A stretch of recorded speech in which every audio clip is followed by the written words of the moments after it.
What's up, Managing Madrid podcast listeners? This is Kiyan Sobhani. What you're about to listen to or watch, depending on what platform you're consuming the content on, is a small clip taken from last week's Tuesday Tapas. Tuesday Tapas is a episode that goes up once a week over on patreon.com/Managing Madrid. Matt, Wiltse, and I, we discuss whatever matters we want to discuss on the day. Typically, we talk about some of the players that are under Real Madrid's umbrella, like Brahim Diaz, Takefusa Kubo, Luka Jovic, or, the list is actually pretty long. Reinier Jesus, Miguel Gutierrez. These are not players that are necessarily on loan, but they are players we still have rights to. So we talk about them sometimes. We talk about other things that come up.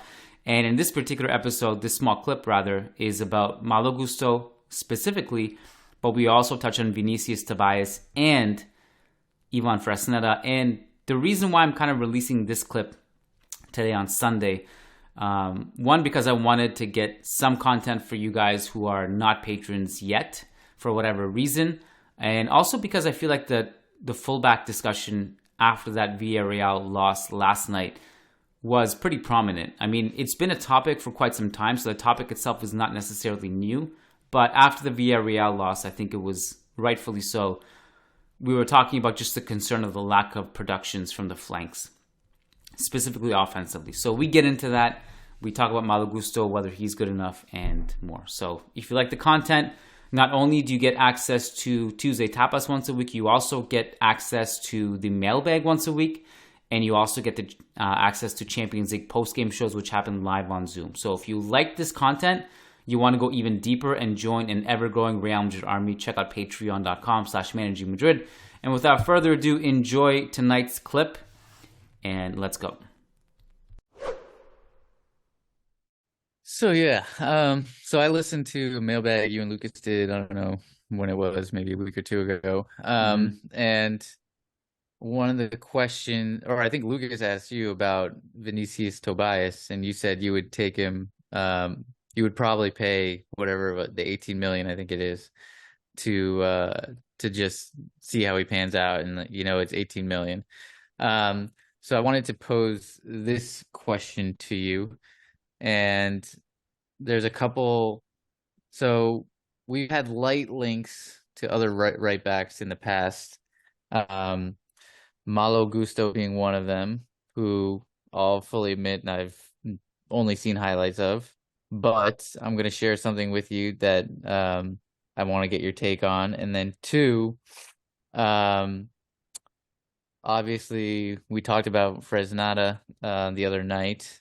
I don't think there's really been any real links there to Real Madrid, but he would be somebody that's you'd be able to get on the cheap. And so I want to pose kind of a scenario to you, or put yourself in Jose Angel Sanchez's shoes and the board shoes, and you've got this 18 million on a Brazilian kid who's playing in Castilla, who's doing well. We wouldn't say like knocking the place down, but he's doing well. Then you've got a potential Malo Gusto who's got 1 year left on his contract this summer. He's only 1 year older than Vinicius Tobias. Transfer market, I think, had him valued at like 35 or 30 million. If he's got 1 year left on his contract, you can imagine you can get that down.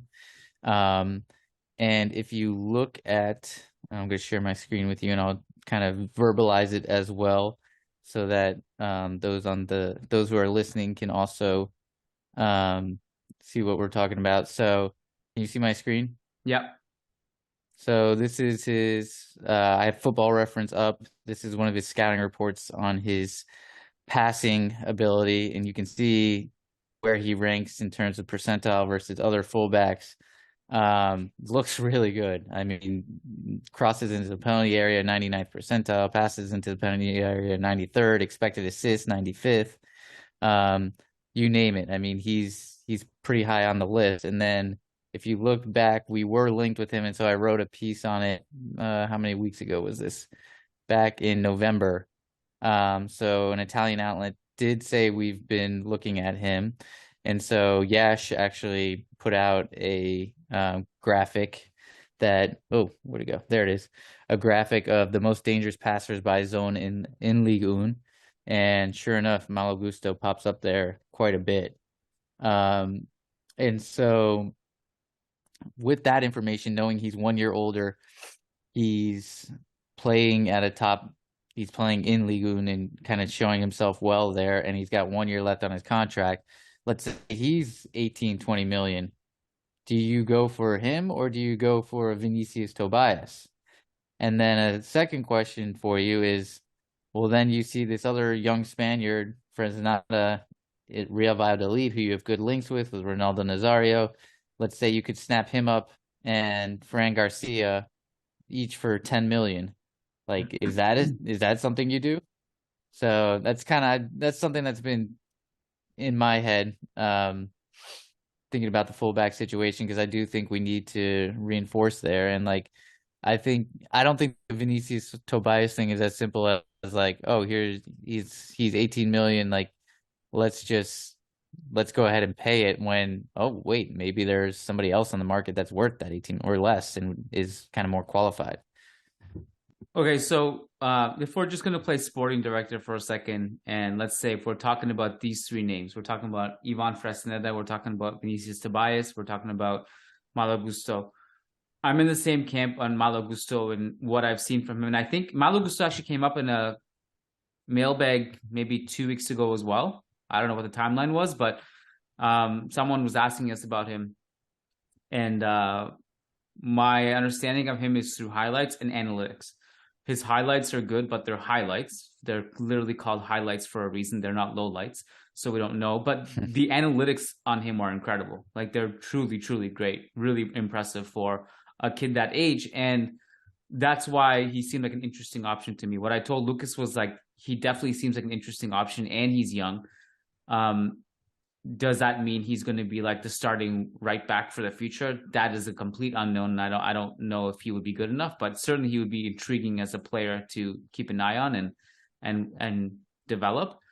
I also have liked what I've seen from Vinicius Tobias in Castilla, especially as the games have gone on. You know, like, I think Vinicius Tobias now compared to Vinicius Tobias when we first got him, it's a player that looks better to me and is developing in the right timeline.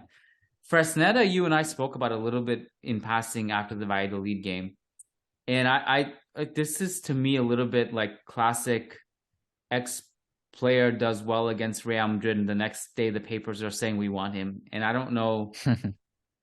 I have to tell you, like, I thought it was kind of overrated, his performance. I thought it was good, but like you and I also talked about, Vinicius still got to his spots. Yeah. I think maybe he did a good job defensively overall, but I don't know if this guy can actually do anything in the final third. Yeah. You know. I mean, I still stand by what I said. I think he's, of anyone in La Liga, he did the best job so far of defending Vinicius. But I'm with you. I don't know that he's I just haven't seen the sample. One, is the sample size big enough? Two, like, what's he look like in the final third? We really didn't see that much. And also, and I just know in the league in general, not just against Real Madrid, his offensive numbers are virtually zero. And so, yeah. But again, the sample size is absolutely tiny, but he's really young. So I just don't want to speak definitively about it. Maybe he's like a cheap pickup option, like, you know, it's a flyer you pick up maybe, but I don't know if this is like the guy.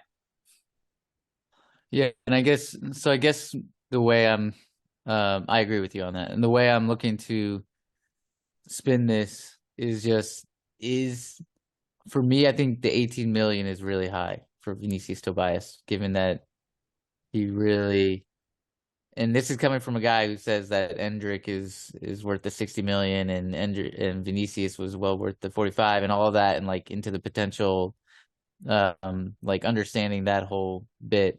But I just think, given what we've seen so far, and given what other options could potentially be out there in the market, it's hard. I think I understand why Real Madrid is hesitant to just go ahead and pay that right away. And so I think this is, the fullback position's been tough because we've been talking about this for years, and we figured by now somebody else would pop up, but there really hasn't been much, like even since we let go of Ashraf, like there really hasn't, like Reece James obviously came, but he's still around the same age as Ashraf, and we always knew that that's like almost an impossible deal to do to get him out of Chelsea, his boyhood club. So like there really hasn't been many options in the fullback position, and I'm just surprised that like nothing else, no other players that we never heard of have popped up over like the last 5 years.